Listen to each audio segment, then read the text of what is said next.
कि भाई सबको साथ लेके चलो और ये महंगाई घटा दो। हम क्यों बनवा रहे हैं इसे? इस सरकार को बनवा लेंगे। जो 40 रुपए लीटर पेट्रोल था वो आज 100 रुपए लीटर पेट्रोल है। देखिए, वो उनका प्रयास पूरा रहेगा ध्रुवीकरण कराने का, लेकिन जनता समझदार हो गई है।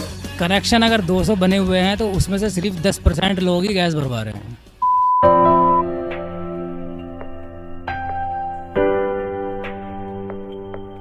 सिर्फ 6 महीने बचे हैं और 4.5 साल सरकार पूरा कर चुकी है।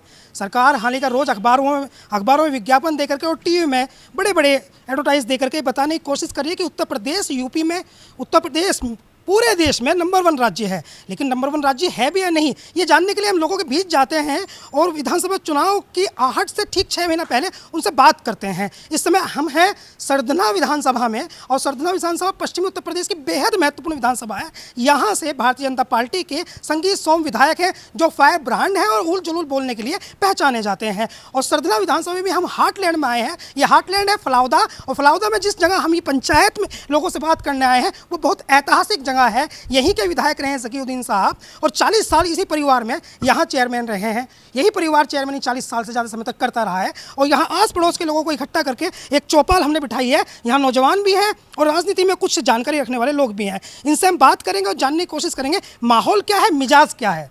आपका नाम जान लें? मोहम्मद आसिफ। मोहम्मद आसिफ, तो फलाउदे के रहने वाले हैं।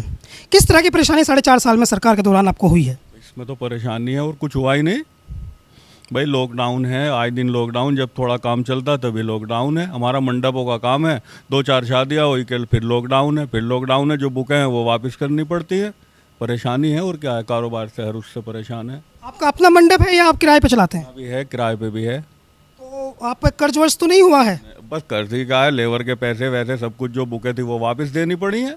नौकर जो आपके यहाँ काम करते थे, लेबर जो काम करती थी, तनख्वाह जा रही है। किसी को हटाया तो नहीं है? नहीं हटाया, देनी पड़ रही है, अपने पास से दे रहे हैं। हाँ, तो इसमें तो सरकार का कोई दोष नहीं है ना। लॉकडाउन लगा है तो बीमारी से बचाने के लिए लगा है। नहीं, लॉकडाउन तो लगा है, वो तो है, लेकिन परेशानी वैसे तो बहुत है। कहीं जा नहीं सकते, अपना कोई काम नहीं कर सकते। आए दिन लॉकडाउन और आए दिन फिर भीड़ रहती है। 2 दिन का लॉकडाउन है, फर्जीवाड़ा ही तो है, क्या है। अच्छा, वैक्सीन ली है आपने? अभी तो नीली ले लेंगे। हाँ, वैक्सीन आपका भी हेल्दी दिख रहे हैं, लेकिन कोरोना हेल्दी और कमज़ोर को देखता नहीं है। वैक्सीन ले लीजिए। आपका नाम? मोहम्मद जावेद। जावेद भाई, क्या करते हैं? मैं गैस एजेंसी पे नौकरी करता हूँ। मुझे ये बताओ, जब आप गैस लेके जाते हो लोगों के घर में तो कितनी अम्माएं बहनें आपको ये कहती हैं कि ये तुमने इसको डबल पैसे क्यों कर दी? वो तो मोदी जी के पास नहीं जा रही ना बात उनकी, आपको सुनना पड़ता है डायरेक्ट। क्या उनका रिएक्शन होता है वो बताइए। रिएक्शन तो उनका ये है कि इतना महंगा सिलेंडर भैया कैसे भरवाएं। तो पहले बांट दिया फ्री, जैसे जियो का सिम बांट दिया था फ्री, और अब भरा नहीं जा रहा है। तो क्या डाटा है आपके पास? कोई डाटा है? जैसे मान लीजिए 10 घर में गए तो कितने लोग भरा रहे हैं गैस? कनेक्शन अगर 200 बने हुए हैं तो उसमें से सिर्फ 10% लोग ही गैस भरवा रहे हैं। इतना? 10% मतलब 20 लोग? तो 20 लोग फिर वो चूल्हे पर रोटी बना रहे हैं? बस जैसे भी बना रहे हैं चूल्हे पे ही बना रहे होंगे मेरे हिसाब से। तो मोहतरमा झगड़ा कर ले कि चूल्हे का सीन नहीं है। इतना महंगा तो कोई भरवा नहीं सकता ना, बताइए। ठीक है बात आपकी। आपका नाम जान लें हम? मतलूब अलवी। आप क्या करते हैं? मैं ठेला लगाता हूँ भाई साहब। तो सरकार कह रही है ठेला लगाने वालों को पैसा दे रही है और उनको खास उनकी मदद कर रही है सरकार। कोरोना में भी कोई परेशानी नहीं हुई, आपको हुई परेशानी या नहीं हुई? परेशानी बहुत। जी बताइए, कैसी परेशानी? आदमी खाने वाले 100-200 रुपये कमाने वाला, उसमें भी भले नहीं है। पहले की सरकारों में कुछ था मतलब रिलीफ? सरकार तो बहुत बढ़िया थी, मजे ले रहे थे। कैसे? 400 रुपये रोज कमा रहे थे, अब तो 100 रुपये भी रोज नहीं कमाए जा रहे। घर से खा रहे हो। पहले की सरकारों में आप मजा ले रहे थे, जब तो इस सरकार ने टाइट किया है। नहीं, सरकार ने इसने करा क्या बताओ तुम? जो 450 रुपये का सिलेंडर था, 100 रुपये की सब्सिडी यहाँ में थी। अच्छा जी, अब 860 रुपये का सब्सिडी है नहीं। परेशान है आदमी। गैस कैसे भरवा में, लकड़ी चुक के लानी पड़े जब अपना चूल्हे चलावे। आप तो गैस के लिए लड़ने लगे। आप देखिए सर, देश को कितना मजबूत कर दिया उन्होंने, कहाँ पहुँचा दिया। देश को बर्बाद कर दिया, बेकार कर दिया बिल्कुल। कैसे बर्बाद कर दिया मैं नहीं समझ पा रहा अलवी साहब। देखो सही जरा, जो यानी कि कह रहे हैं कि उनको जी हम जो है सब वो तो चावल दे रहे, नाच दे रहे। अरे देखो तुम, लोगों के जो है क्या नाम घर में बुखार चल रहे हैं, समझ गए नहीं। डॉक्टरों के 1000 रुपये फीस कहाँ चलाएंगे? तुम से कर्जा करके जब ला के दे। मैं नहीं, आप ये बताइए आपने वैक्सीन ली है? नहीं, वैक्सीन लेंगे, अभी ली नहीं बन रहे हैं। आसानी से मिल रही है? हाँ जी, आसानी से मिल रही। आसानी से कहाँ मिल रही है? लाइन पहले सुबह को जाम है, शाम को अपने घर पे लौट जाम है। नुगे जी अभी तो लंबर ही नहीं आया। चौधरी साहब आपका नाम बता दो। जीतू पहलवान फलाउदा चौधरी। अच्छा, आप पहलवान साहब हैं, तो पहलवान साहब ये हम जानना चाहते हैं कि 4.5 साल हो गए हैं सरकार को। आप चूंकि देर से आए हैं थोड़ा सा, तो इसलिए हमें ब्रीफ करना पड़ रहा है थोड़ा सा। तो 4.5 साल सरकार के कामकाज पर रिपोर्ट जानने आए हैं। तो चौधरी साहब ये बताइए कि सरकार के कामकाज जो है, आपका तो 60-65 साल की उम्र भी होगी और दुनिया आपने 4 बार देख ली होगी, तो ये बताइए कि ये सरकार जो है पहले की सरकारों से अच्छी है या ख़राब है? कोई अच्छी भी कह रहा है, कोई खराब भी कह रहा है। आप क्या कह रहे हैं? हम तो यूँ कह रहे हैं कि भाई सबको साथ लेकर चलो और ये महंगाई घटा दो। जी, आप महंगाई से परेशान हैं, तो आप गरीब गुरबे की हो नहीं रही, या नहीं मानो तो। हाँ, तो लेकिन वो तो कह रहे हैं कि कोई काम करे या ना करे, हम उसको राशन दे रहे हैं, 5 किलो राशन दे रहे हैं, इतने में काम हो जाता है। तो राशन से ही थोड़ा ही पेट भरेगा, सब्जी भी है, रसोई, वो गैस 300 में भरवा कर रहे थे, अब सब्सिडी भी ख़त्म है और अब 850 का आ रहा, तो लावे कहाँ से पैसे? सरसों का तेल वेल का कोई सीन नहीं है आप? 80 रुपये है, जब 120 मिला था। सरसों तो आप उगाते हैं, आपका कोई रिश्तेदार? तो लेकिन खर्चे में तो बेच ही नहीं पड़ा, फिर वो तेल लेना पड़ा हमें, तुम्हें, सबको, गरीब गुरबों को। वो तो खर्चे में बेचते हैं किसान, हम तुम छोटा। ये तो डबल नुकसान है। हाँ, तो इसका मतलब यह है आप अपना सरसों बेचते हैं, अपना ही सरसों आप सस्ता बेचते हैं, और आप ही का सरसों जब तेल बन के आता है तो महंगा होके आता है। ऐसे किसान गेहूँ देवे तो फिर मंदे में ही तो ले गए सरकार, और फिर गरीब गुरबों को महंगाई झेलनी पड़ा है।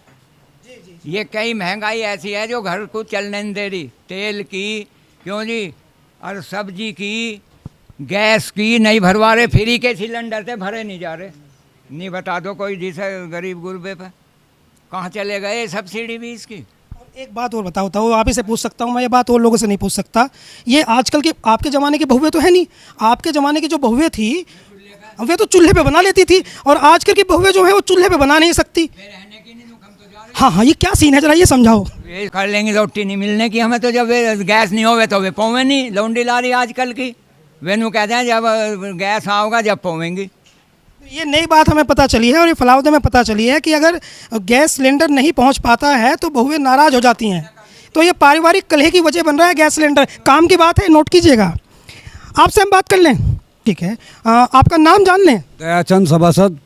दयाचंद सभा नहीं, वो तो ठीक है, सबका सम्मान है, लेकिन ये बताइए आप हमें कि दयाचंद जी, ये जो 4.5 साल सरकार के कामकाज के हुए हैं, तो ये सरकार आप ही लोगों ने बनवाई थी? हम क्यों बनवा रहे हैं इस सरकार को बनवा लेंगे। जो 40 रुपये लीटर पेट्रोल था वो आज 100 रुपये लीटर पेट्रोल है। तेल 190 रुपये लीटर मतलब किलो था, 180 रुपये किलो है। अच्छा जी, 750 रुपये को हम गेहूँ खरीदते थे, आज 1800 को 1900 को है। तो इस सरकार को हम कैसे बनवा लेंगे? तो इसको किसने बनवाई थी? इसको तो उन्हीं ने बनवाई जो इनके वे मुनाफाखोर हैं, बनिए हैं जो भी मुनाफाखोर है, वे है जो अपनी मोहर लगा के डबल रेट में बेचते हैं सामान, उन्होंने बनवाई। दुख उनके भी हो रहा है, लेकिन वे बाहर नहीं आ रहे, पट्टी नहीं बनवा रहे, क्योंकि पट्टी अगर बंधेगी तो हमें पता चलेगा कि इनके भी चीज़ हो रही है। इतना मार रखा है, मतलब उनके चोट लगी हुई है, और ना तो टेटनस का इंजेक्शन लगवा रहे हैं और ना ही वो बेटाडीन लगा रहे हैं।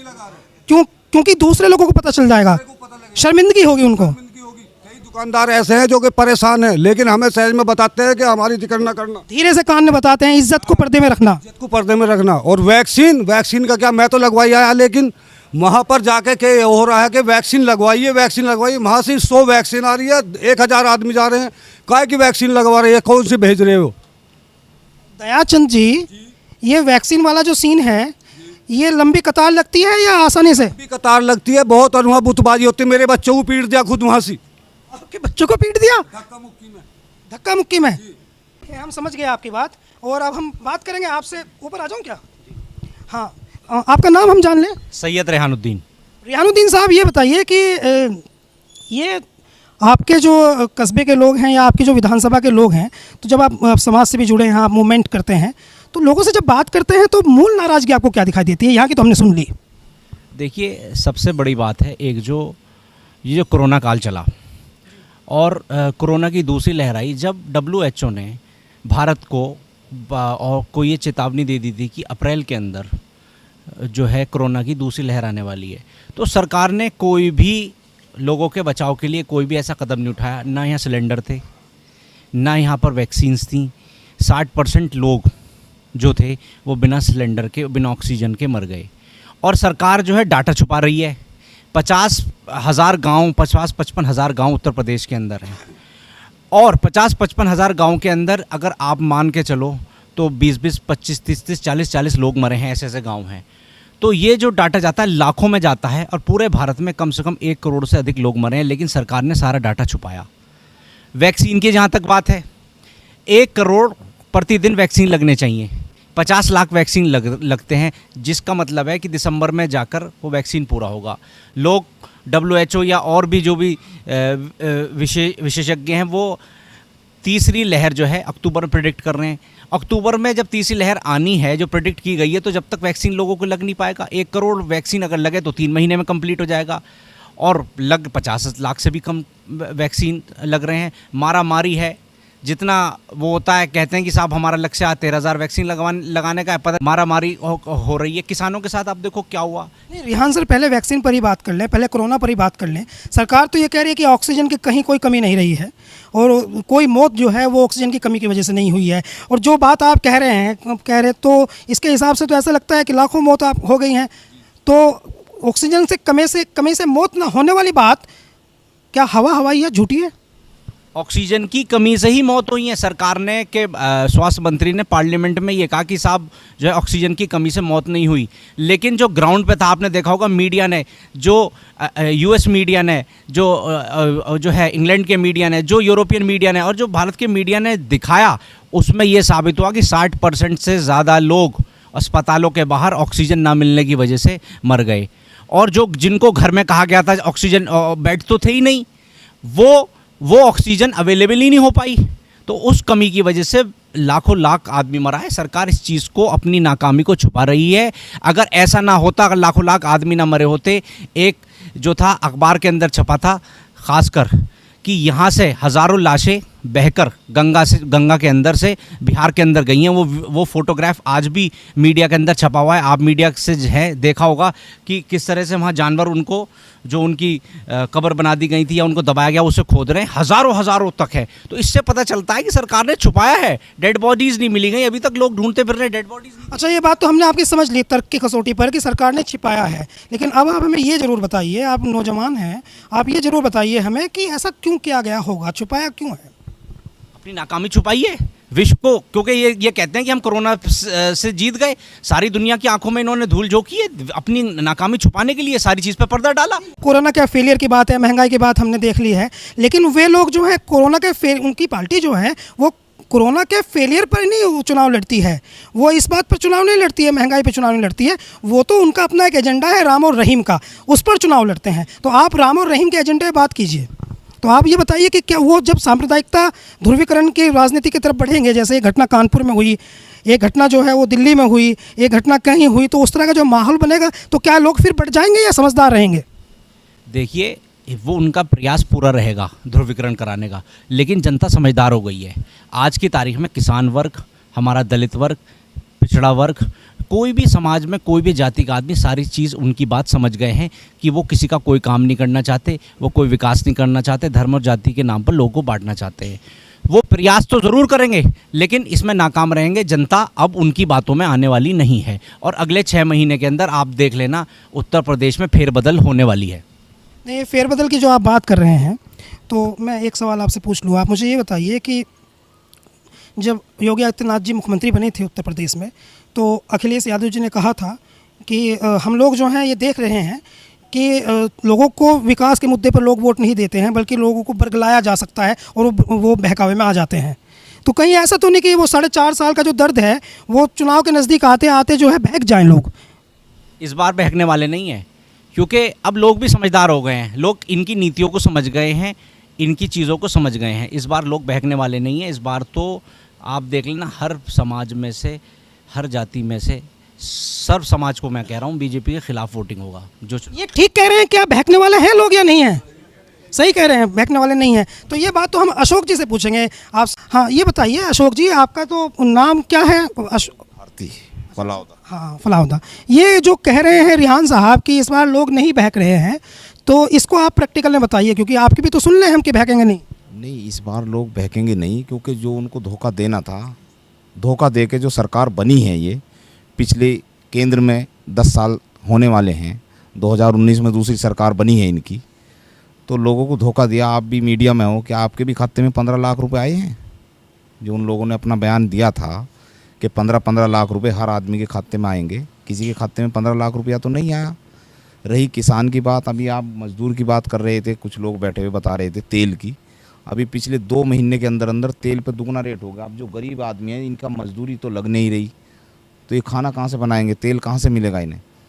बिजली की बात सुन लो, चंद लोगों का फ़ायदा हुआ इस सरकार में जो उद्योगपति लोग हैं, लेकिन आम जनता, किसान, मजदूर वो सब परेशान हैं।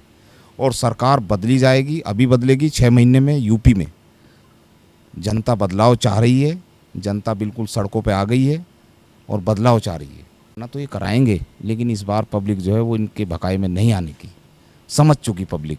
समझ गई है इनको जी। अच्छा ये बताइए कि ये रिजर्वेशन को लेकर के, चूंकि आप दलित समुदाय से आते हैं, तो रिजर्वेशन को लेकर भी बहुत बात होने लगी है। चीज़ों का प्राइवेटाइजेशन, बहुत निजीकरण जैसे जैसे हो रहा है तो रिजर्वेशन खत्म हो रहा है। तो आपके समझ में होती है ये बात? ये तो सभी का नुकसान कर रहे हैं, जितनी भी आम जनता है ये सभी का नुकसान कर रहे हैं।